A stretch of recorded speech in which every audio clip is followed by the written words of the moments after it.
The Book of Ruth. It's a brilliant work of theological art, and it invites us to reflect on the question of how God is involved in the day-to-day joys and hardships of our lives. There are three main characters in the book: Naomi, the widow, Ruth, the Moabite, and Boaz, the Israelite farmer. And their story is told in 4 chapters that are beautifully designed. Let's just dive in and see how this all unfolds. Chapter 1 opens with this line, "In the days when the judges ruled," and it reminds us of the very dark and difficult days from the book of Judges. And here we meet an Israelite family in Bethlehem, struggling to survive through a famine. And so in search of food, they move on to the land of Moab, Israel's ancient enemy. And there the father of the family dies, and the sons marry 2 Moabite women, Ruth and Orpah. And then the sons, they die too. And so they leave only Naomi and these new daughters-in-law. And so Naomi, she has no reason to stay anymore. And so she tells her new daughters-in-law that she's moving back home. And Naomi, she knows that the life of an unmarried foreign widow in Israel is going to be very hard. And so she compels the women to stay behind. Orpah agrees, but Ruth does not. She shows remarkable loyalty to Naomi, and she says, "Wherever you go, I'm going to go. Your people will become my people, and your God will become my God." And so the two of them return to Israel together. And the chapter concludes with Naomi changing her name to Mara, which means bitter in Hebrew, and she laments her tragic fate. Chapter 2 begins with Naomi and Ruth discussing where they're going to find food. And it just so happens to be the beginning of the barley harvest. And so Ruth goes out to look for food, and it just so happens that she ends up picking grain in the field of a man named Boaz, who just so happens to be Naomi's relative. We're told that Boaz is a man of noble character, and he notices Ruth. And so after finding out more about her story, he shows remarkable generosity to her. He makes these special provisions so that the immigrant Ruth can gather grain in his field.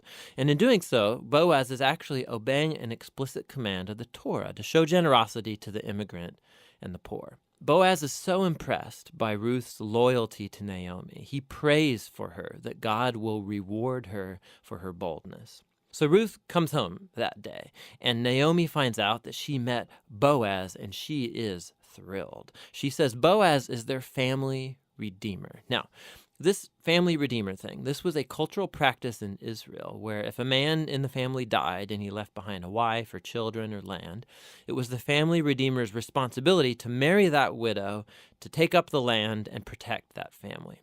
So Naomi, she begins to hope that perhaps there might still be a future for her family. Chapter 3 begins with Naomi and Ruth making a plan to get Boaz to notice their situation. So Ruth is going to stop wearing clothes of a grieving widow, and she's going to show signs that she's available to be married. And so Ruth goes to meet Boaz on the farm that night. And as she approaches, Boaz wakes up and he's totally startled. And Ruth makes her intentions very clear. She asks if Boaz will redeem Naomi's family and marry her. Boaz is once again amazed by Ruth's loyalty to Naomi and her family, and he calls Ruth a woman of noble character. It's the same term used to describe the woman of Proverbs 31. So Boaz tells Ruth to wait until the next day, and he will redeem both Ruth and Naomi legally before the town elders. And so the chapter ends with Ruth returning to Naomi, and they marvel together at all of these recent events. In chapter 4, it all comes together. It turns out, at the last minute, Boaz discovers there is a family member who's closer to Naomi than he is, and he's actually eligible before him to redeem the family. But at the last second, this family member finds out that he's going to have to marry Ruth, the Moabite, and so he declines. But Boaz, remember, he knows Ruth's true character, and so he acquires the family property of Naomi, and he marries Ruth. And so just at the beginning, how Ruth was loyal to Naomi's family, so now Boaz is loyal to Naomi's family as well. The story concludes with a reversal of all of the tragedies from chapter 1. So the death of the husband and the sons is reversed as Ruth is married again and gives birth to a new son, granting joy to Naomi. And this symmetry between the opening and the closing, it's even more remarkable. So remember, the opening tragedy was followed by a great act of loyalty on the part of Ruth.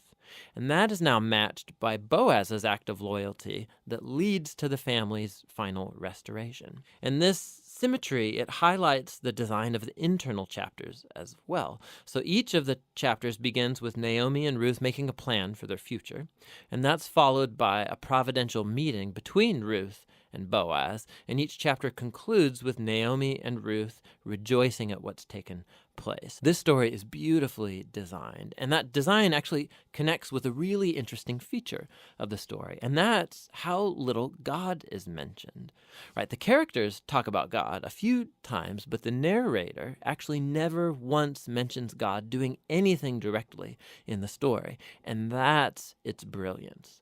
Because God's providence is at work behind every scene of this story, weaving together the circumstances and choices of all these characters.